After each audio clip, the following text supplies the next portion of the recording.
भूपालपुर गांव के बीचों बीच एक पुराना घर था, जिसकी दीवारें समय की मार से पीली पड़ चुकी थी।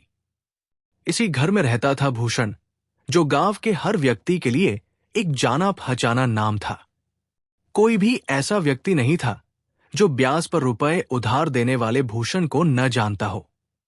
गांव के लोग उसके नाम से ही काम जाते थे, क्योंकि वे जानते थे कि एक बार उसके जाल में फंसे तो निकलना आसान नहीं था। भूपालपुर के अधिकांश निवासी कृषि और छोटा मोटा व्यापार करके अपने परिवारों का भरण पोषण करते थे। मानसून की अनिश्चितता, फसलों की बर्बादी और जीवन की अप्रत्याशित समस्याओं के कारण उनकी आर्थिक दशा हमेशा अस्थिर रहती थी। जब कभी भी उन्हें अतिरिक्त धन की आवश्यकता पड़ती, चाहे वो शादी विवाह के लिए हो, बीमारी के इलाज के लिए हो या फिर नई फसल बोने के लिए, तो वे मजबूरी में भूषण के पास जाते थे। भूषण एक अजीब व्यक्ति था। वो समय पर लोगों की सहायता अवश्य करता था, लेकिन उनकी लाचारी का फायदा उठाकर भारी ब्याज भी वसूलता था। कभी कभी तो ब्याज इतना अधिक होता था कि लोग मूल रकम का 3 गुना चुकाने के बाद भी कर्ज से मुक्त नहीं हो पाते थे। फिर भी गांव वाले उसके पास जाने को मजबूर थे, क्योंकि वो एकमात्र व्यक्ति था जो तुरंत पैसे का इंतजाम कर सकता था। गांव वाले उसकी प्रकृति को अच्छी तरह जानते थे। वे मन ही मन भूषण को कोसते रहते, उसे लालची और निर्दयी कहते। बाजार में, चौपाल पर, कुएं के पास हर जगह भूषण की चर्चा होती रहती। कुछ लोग कहते कि वो पिछले जन्म का कोई राक्षस है, तो कुछ कहते कि धन का लोभ उसे इंसान से जानवर बना चुका है। इस सब के बावजूद भूषण अपने धन के बारे में कभी किसी को नहीं बताता था, यहां तक कि अपनी पत्नी भूदेवी को भी नहीं। ये बात बड़ी विचित्र थी कि एक पति अपनी पत्नी से भी अपनी संपत्ति छुपाए। भूदेवी को इस घर में आए 5 लंबे वर्ष हो गए थे, लेकिन उसके गले में मंगलसूत्र के अतिरिक्त एक भी आभूषण नहीं था। भूषण इतना पैसा कमाता था कि पूरे गांव के लोग उससे ईर्ष्या करते थे। फिर भी उसके शरीर पर हमेशा फटे पुराने कपड़े ही दिखाई देते थे। उसकी धोती में कई जगह पैबंद लगे होते। कुर्ता इतना पुराना होता कि उसका मूल रंग पहचानना मुश्किल था। गांव वाले कहते कि भूषण सोने पर सोता है, लेकिन कंगाल की तरह रहता है। भूषण के घर में पूर्वजों के समय से एक विशाल लकड़ी की संदूक रखी थी। ये संदूक इतनी बड़ी थी कि 4 आदमी मिलकर मुश्किल से उठा पाते। इसकी लकड़ी देखने में ऐसी लगती मानो सैकड़ों वर्ष पुरानी हो। संदूक पर जटिल नक्काशी थी और इसमें हमेशा एक मजबूत ताला लगा रहता था। इस ताले की चाबी भूषण हमेशा अपनी कमर में लटकाकर घूमता था। वो इतना सावधान था कि नहाते समय भी चाबी को अपने कपड़ों के साथ बांध कर रखता था। उस संदूक के बारे में भूदेवी को मात्र इतना ही पता था कि उसमें धन है, परंतु कितना धन है इसका अंदाजा उसे नहीं था। कई बार उसके मन में जिज्ञासा होती कि आखिर उस संदूक में क्या है, लेकिन वो कभी पति से पूछने की हिम्मत नहीं जुटा पाती थी। वो जानती थी कि भूषण इस विषय पर बात करना पसंद नहीं करता। दिन बीतते गए और भूदेवी की स्थिति और भी दयनीय होती गई। गांव की अन्य औरतें त्योहारों के दिनों में नए कपड़े पहनती, गहने सजाती, लेकिन भूदेवी हमेशा वही पुराने कपड़े पहनने को मजबूर थी। भूषण कभी उसके लिए कोई नया कपड़ा या गहना नहीं लाता था। यहां तक कि होली, दिवाली या अन्य त्योहारों में भी घर में वही साधारण खाना बनता था। एक दिन गांव के मुंसिफ के घर में एक शुभ कार्य था।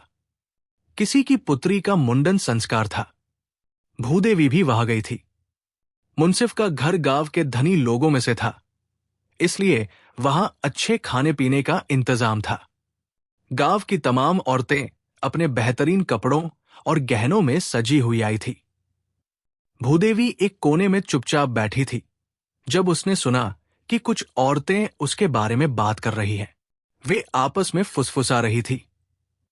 पटवारी की पत्नी सुमित्रा कह रही थी, देखो ना, भूषण के घर में इतना पैसा है, फिर भी इसके पास कुछ नहीं है। संतान नहीं है, फिर भी दमड़ी दमड़ी का हिसाब रखती है। स्वादिष्ट खाना भी नहीं खाते। इसके गले में मंगलसूत्र के सिवा कोई दूसरा गहना भी नहीं है। ये भी कोई जीना हुआ? दूसरी औरत बोली, मैंने तो सुना है कि ये लोग दिन में सिर्फ 2 रोटी खाते हैं, तेल घी का नाम तक नहीं। इतना कंजूस आदमी मैंने जीवन में नहीं देखा। तभी पटवारी की पत्नी ने खिलखिलाकर हंसते हुए कहा, अरे, सुना है कि इसके घर में दादा परदादाओं के जमाने की एक बड़ी संदूक है। मेरी सास कहा करती है कि उसकी चाबी इसके पति की करधनी में हमेशा लटकती रहती है। इसका ये मतलब है कि ब्याज की ये कमाई इसी संदूक में सुरक्षित रखते हैं। पता नहीं कितना धन भरा होगा उसमें। एक बुजुर्ग महिला ने जोड़ा, हमारे जमाने में तो ऐसी बात नहीं थी। पति कमाए और पत्नी को पता ही ना हो, ये कैसी बात है? और फिर इतनी गरीबी क्यों? अगर संदूक भर धन है तो कम से कम त्योहारों में तो अच्छा खाना बना सकते हैं। ये बातें भूदेवी को तीर की तरह लगी। उसे लगा कि जानबूझकर उसका अपमान किया जा रहा है। वो बहुत ही शर्मिंदा हुई और चुपचाप वहां से उठकर घर चली आई। रास्ते भर वो सोचती रही कि क्या वाकई उसके पास कुछ भी नहीं है? क्या उसका पति सच में इतना कंजूस है? घर पहुंचकर वो रसोई में काम करने लगी, लेकिन उसका मन बेचैन था। शाम को जब भूषण लौटा तो उसने देखा कि भूदेवी उदास है। उसने पूछा तो भूदेवी ने कोई जवाब नहीं दिया। रात के खाने के समय भी वो चुप रही। भूषण को लगा कि शायद तबीयत खराब है या कोई काम का तनाव है। लेकिन रात को जब दोनों सोने जा रहे थे, तब भूदेवी का धैर्य टूट गया।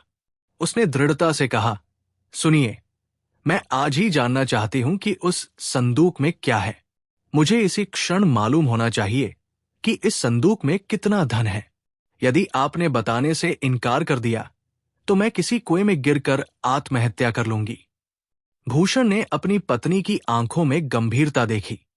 वो समझ गया कि ये कोई खाली धमकी नहीं है। उसने थोड़ी देर सोचा और फिर कहा, अच्छा, जरूर देखना, लेकिन जो कुछ भी तुम देखोगी उसे तुरंत भूल जाना होगा। ये हमारे बीच की बात रहेगी। ये कहकर भूषण ने अपनी कमर से चाबी निकाली। चाबी इतनी पुरानी थी कि उस पर जंग लग चुका था। उसने संदूक का ताला खोला। जैसे ही संदूक खुला, भूदेवी की आंखें चौंधिया गई। संदूक के अंदर सोने की अशर्फियों, गहनों, चांदी के सिक्कों और मोतियों का अंबार लगा था। चांदी के कटोरे, सोने की मूर्तियां, हीरे जवाहरात से जड़े आभूषण, सब कुछ था वहां। ये देखकर भूदेवी का सिर चकरा गया। वो अपनी आंखों पर विश्वास नहीं कर सकी। इतना धन, और वो यहां भिखारिणी की तरह जी रही थी। वो गुस्से से भर उठी और बोली, यहां इतना सोना पड़ा है और मेरे बदन पर एक भी गहना नहीं। मैं भिखारिणी की तरह गलियों में घूमती रहती हूं। त्योहार के दिनों में भी वही रोटी और वही दाल। कभी मिठाई नहीं, कभी अच्छे कपड़े नहीं। ये भी कोई जिंदगी है? आपने मुझसे ये सब क्यों छुपाया? भूषण ने धीमी आवाज में कहा, अरे पगली, चिल्लाती क्यों हो? धीरे बोलना, कहीं पड़ोसियों ने सुन लिया तो मुसीबत हो जाएगी। देख, ये संदूक जब पूरी तरह भर जाएगी तो हम इसे लेकर शहर चले जाएंगे। वहां जाकर मैं समुद्री व्यापार शुरू करूंगा। फिर तेरे बदन पर गहने ही गहने होंगे। तू रानी की तरह रहेगी। किंतु ये संदूक भरेगी कब? भूदेवी ने निराशा भरे स्वर में पूछा। अभी भी तो काफी भरी लग रही है। भूषण ने गंभीर होकर कहा, सब उस ऊपर वाले की कृपा पर निर्भर है। मैंने अपने कुलदेवता के सामने कसम खाई है कि जब तक ये संदूक पूरी तरह भर नहीं जाएगी, तब तक इसमें से एक दमड़ी भी नहीं छूऊंगा। ये मेरे पूर्वजों की अमानत है। अगर मैंने ये कसम तोड़ी तो सब कुछ बर्बाद हो जाएगा। ये कहकर भूषण ने संदूक बंद कर दी और ताला लगा दिया। भूदेवी निराश होकर सो गई, लेकिन उसके मन में अब धन का लालच जाग चुका था। उस रात को भूदेवी ने एक विचित्र सपना देखा। उस सपने में उसने देखा कि भूषण 2 मजबूत आदमियों की सहायता से उस भारी संदूक को घोड़ा गाड़ी में रख रहा है। संदूक इतनी भारी है कि तीनों को मिलकर बड़ी मुश्किल से उठानी पड़ रही है। फिर वे शहर की तरफ जा रहे हैं। सपने में भूदेवी अपने आप को सुंदर गहनों से लदी हुई देख रही थी। दूसरे दिन सुबह जब वो उठी तो उसने उत्साह से अपने पति को सपने के बारे में बताया। देखिए, मुझे लगता है कि हम बहुत ही जल्दी शहर चले जाएंगे। मेरे सपने में तो ऐसा ही दिखा। भूषण ने प्रसन्न होकर कहा, ऐसा ही हो। धन लक्ष्मी की कृपा रही तो देखते देखते संदूक सोने से भर जाएगी। फिर हम इस गांव को अलविदा कहकर शहर में जाकर बड़े व्यापारी बनेंगे। उस दिन शाम को दोनों पति पत्नी अष्टलक्ष्मी मंदिर गए। ये मंदिर गांव के बाहर एक छोटी पहाड़ी पर स्थित था। कहा जाता था कि यहां सच्चे मन से की गई प्रार्थना जरूर सुनी जाती है। भूदेवी ने देवी के सामने हाथ जोड़कर प्रार्थना की कि उसका सपना सच निकले और जल्दी ही उनकी संदूक भर जाए। प्रार्थना के बाद दोनों मंदिर में दिए गए प्रसाद को एक कोने में बैठकर खाने लगे। प्रसाद में मिठाई, फल और खीर थी। भूदेवी को लगा कि महीनों बाद उसने कुछ मीठा खाया है। उसी समय दो हटे-कट्टे और बड़ी-बड़ी मूंछों वाले आदमी वहां आए। वे दोनों योद्धाओं की तरह दिख रहे थे। उनके कपड़े शाही थे और कमर में तलवारें लटकी हुई थी। उन्होंने पुजारी से पूछा, स्वामी, पतली कदकाठी वाली, मृगनयनी, होठों पर बड़े तिल वाली कोई सुंदर लड़की यहां आई? भूषण और भूदेवी ने चौंक कर उन आदमियों की बातें सुनी। पुजारी ने सोचकर कहा कि ऐसी कोई लड़की यहां नहीं आई। जब वे निराश होकर लौट रहे थे तो पुजारी की जिज्ञासा बढ़ी और उसने पूछा, आखिर वो लड़की है कौन? इतनी परेशानी क्यों हो रही है उसे ढूंढने में? दोनों आदमियों ने एक दूसरे की तरफ देखा और फिर दबे स्वर में पुजारी से कहा, वो और कोई नहीं, हमारी युवराज कुमारी चंद्रलेखा है। राजा महाराज की इकलौती बेटी है। हाल ही में वे पूर्वी पर्वतीय प्रांत में विहार करने गई थी। वहां एक भील युवक से उनका प्रेम हो गया। जब राजा को पता चला तो वे बहुत क्रोधित हुए और उन्होंने राजकुमारी को बहुत डांटा। इसी कारण वे बिना किसी को बताए महल से भाग गई। दूसरे आदमी ने आगे कहा, राजा ने पूरे राज्य में घोषणा करवाई है कि जो व्यक्ति युवरानी को वापस लाएगा उसे 50,000 सोने की अशर्फियां भेंट में दी जाएंगी। हम पिछले 10 दिनों से उन्हें ढूंढ रहे हैं। ये बात सुनकर भूषण के मन में लालच जाग उठा। 50,000 अशर्फिया। वो मन ही मन गिनती करने लगा। उसने मन में कहा, उन 50,000 अशर्फियों से हमारी संदूक पूरी तरह भर जाएगी। घर लौटते समय भूदेवी ने भी उत्साह से कहा, तो फिर देरी क्यों? अभी उसे ढूंढने निकल पड़िए। 50,000 अशर्फिया मिल जाएं तो हमारा भाग्य ही बदल जाएगा। लेकिन भूषण डर गया। उसने कहा, उस पूर्वी पहाड़ी प्रांत में जाऊं? नहीं, नहीं, वहां तो बाघ, चीते और रीछ स्वच्छंद घूमते रहते हैं। मैं वहां जाकर अपनी जान जोखिम में नहीं डाल सकता। फिर भी अगर कहीं यहां आसपास मिल जाए तो बात और है। भूदेवी निराश हो गई। उसने सोचा कि भूषण इतना डरपोक है कि धन के लिए भी जोखिम नहीं उठा सकता। उसी रात को जब दोनों खाना खाकर सोने की तैयारी कर रहे थे, तभी किसी के दरवाजा खटखटाने की आवाज आई। रात का समय था। गांव में सन्नाटा था। भूषण की समझ में नहीं आया कि इतनी रात को कौन आया हो सकता है। शायद कोई जरूरतमंद हो जिसे तुरंत पैसे की जरूरत हो। उसने सावधानी से दरवाजा खोला। वहां एक सुंदर युवती खड़ी थी। भूषण ने उसे देखा तो वो सन्न रह गया। वो बिल्कुल वैसी ही थी जैसे उन सैनिकों ने बताया था, पतली कदकाठी, मृगनयनी और होंठ पर एक सुंदर तिल। उसके कपड़े साधारण थे, लेकिन उसके चेहरे से राजसी गुण झलक रहे थे। भूषण के मन में तुरंत लालच आ गया। उसे लगा कि भाग्य लक्ष्मी स्वयं उसके घर की तलाश करती हुई आई है। 50,000 अशर्फिया, इससे संदूक भर जाएगी और वे शहर जाकर बड़े व्यापारी बन सकेंगे। युवती ने विनम्रता से कहा, मैं एक अकेली राहगीर हूं। क्या इस रात को आपके घर में मुझे आश्रय मिल सकता है? मैं बहुत थकी हुई हूं और मेरे पास जाने को कोई जगह नहीं है। भूषण ने तुरंत कहा, क्यों नहीं, अंदर आइए, हमारे घर में आपका स्वागत है। वो उसे सम्मान से अंदर ले गया और एक अलग कमरे में बिठाया। उसने पानी लाकर दिया और पूछा कि क्या उसे कुछ खाने की जरूरत है। फिर वो बगल के कमरे में गया जहां भूदेवी सो रही थी। उसने उसे धीरे से जगाया और उत्साह से कहा, भूदेवी, हमारे सितारे बुलंद हैं। वो युवरानी चंद्रलेखा खुद हमारे यहां चली आई है। भाग्य हमारे साथ है। भूदेवी ने आंखें रगड़ी और उठकर दूर से उस युवती को देखा। फिर संदेह प्रकट करते हुए कहा, मुझे विश्वास नहीं होता कि ये युवरानी है। अगर ये सच में राजकुमारी है तो इसके सिर पर मुकुट कहाँ है, शरीर पर आभूषण कहाँ है? राजघराने की लड़कियां तो हमेशा गहनों से लदी रहती है। भूषण ने समझाया, अरे, महल से भागी हुई युवरानी थोड़े ही आभूषण पहनकर निकलेगी। उसने जरूर अपना वेश बदल लिया होगा ताकि कोई उसे पहचान न सके। वे सैनिक भी तो यही कह रहे थे कि वो छुपी हुई है।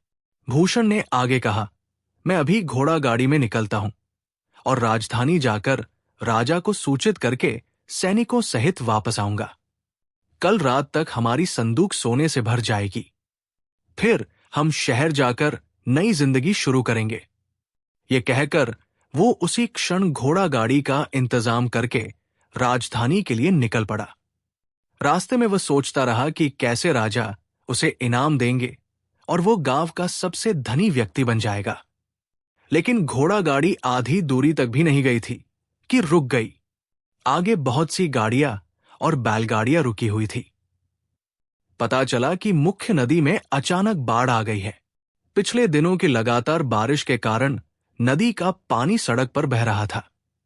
गाड़ी वाले ने निराशा भरे स्वर में कहा, साहब, अब कल सुबह से पहले यहां से आगे जाना असंभव है। हमें यह रात यही बितानी होगी।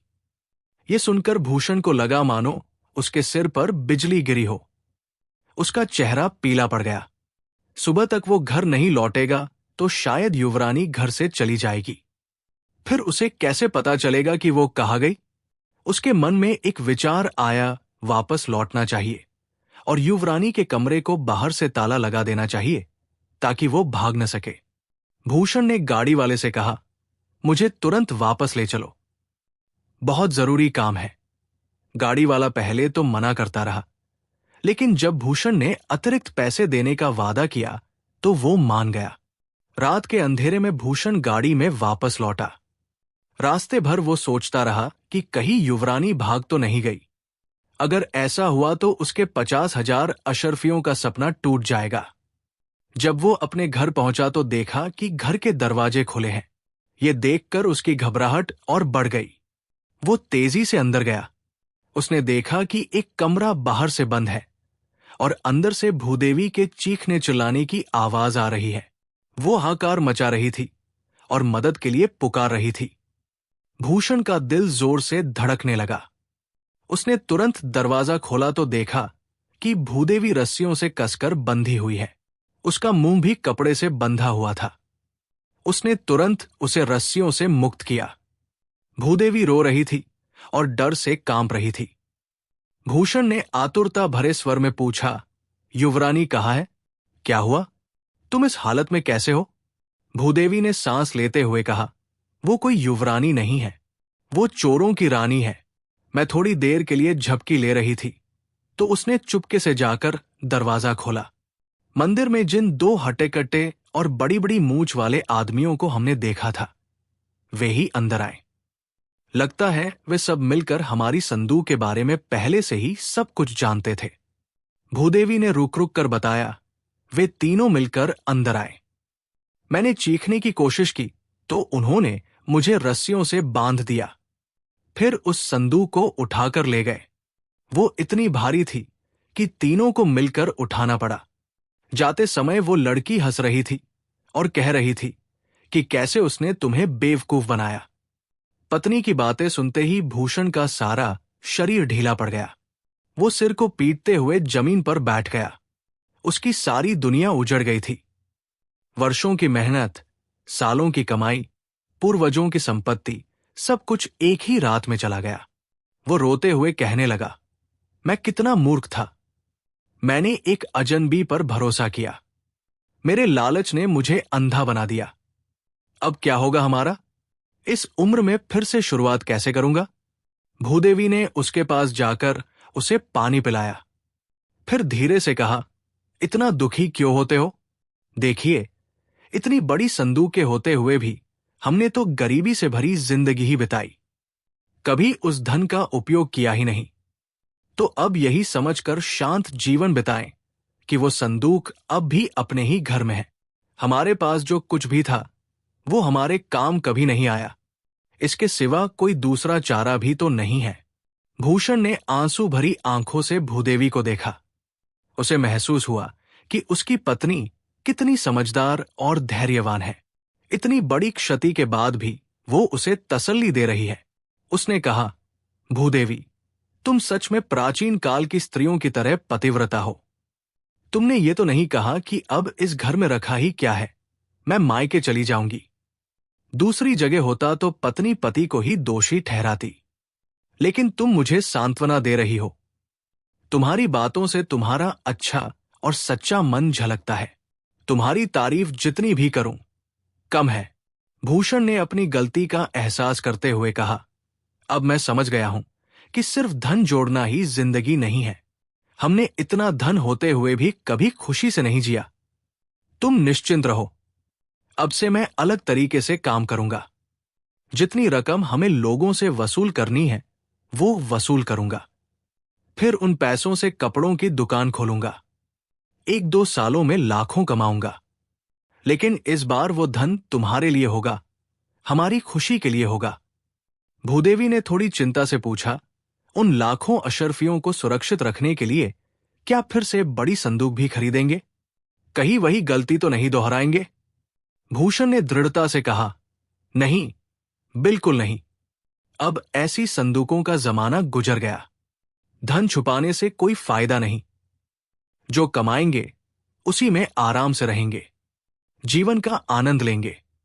तुम्हें अच्छे कपड़े दिलाऊंगा, गहने दिलाऊंगा। हम त्योहारों में मिठाइयां खाएंगे। यही तो असली जिंदगी है। अगले दिन से भूषण ने अपना व्यवहार बदल दिया। उसने गांव वालों से अपने पुराने कर्जे वसूल करने शुरू किए, लेकिन इस बार वो उचित ब्याज लेता था। कुछ महीनों में उसने एक छोटी कपड़े की दुकान खोली। उसकी ईमानदारी और अच्छे व्यवहार के कारण ग्राहक बढ़ने लगे। भूषण ने वो सब कुछ किया जो उसने कहा था। उसने तरह तरह के व्यापार किए। कपड़े की दुकान के अलावा उसने अनाज का व्यापार भी शुरू किया। वो दूर दूर के बाजारों में जाकर सामान खरीदता और अपने गांव में बेचता। उसकी मेहनत और ईमानदारी के कारण व्यापार फलने फूलने लगा। दूसरे ही साल वो भूपालपुर के धनिकों में से एक धनिक गिना जाने लगा। लेकिन इस बार उसका धन संदूक में बंद नहीं था। अब वो जितना भी कमाता सब अपनी पत्नी भूदेवी को देता था। भूदेवी ने घर की देखभाल संभाली और दोनों ने मिलकर एक खुशहाल जीवन जीना शुरू किया। अब उनके घर में हमेशा अच्छा खाना बनता था। भूदेवी के पास सुंदर कपड़े और आभूषण थे। त्योहारों में वे मिठाइयां बांटते थे। उनका घर हमेशा मेहमानों से भरा रहता था। इस प्रकार पति पत्नी सुखपूर्वक रहते हुए परोपकार के कार्यों में भी रुचि लेने लगे। भूषण अब गांव के गरीब लोगों की बिना ब्याज के मदद करता था। जिन लोगों ने पहले उससे कर्ज लिया था और अभी भी परेशान थे, उनके कर्जे माफ कर दिए। गांव वाले अब उसे सम्मान की दृष्टि से देखते थे। वे कहते थे कि भूषण का दिल बदल गया है और अब वो सच्चा इंसान बन गया है। समय के साथ भूषण और भूदेवी ने महसूस किया कि सच्ची खुशी धन जोड़ने में नहीं, बल्कि उसे सही तरीके से खर्च करने में है। उन्होंने सीखा कि जिंदगी का असली मजा तब आता है जब हम अपनी खुशी दूसरों के साथ बांटते हैं। और इस तरह एक संदूक चोरी होने की घटना ने उनकी पूरी जिंदगी बदल दी और उन्हें सच्चे सुख का मार्ग दिखा दिया।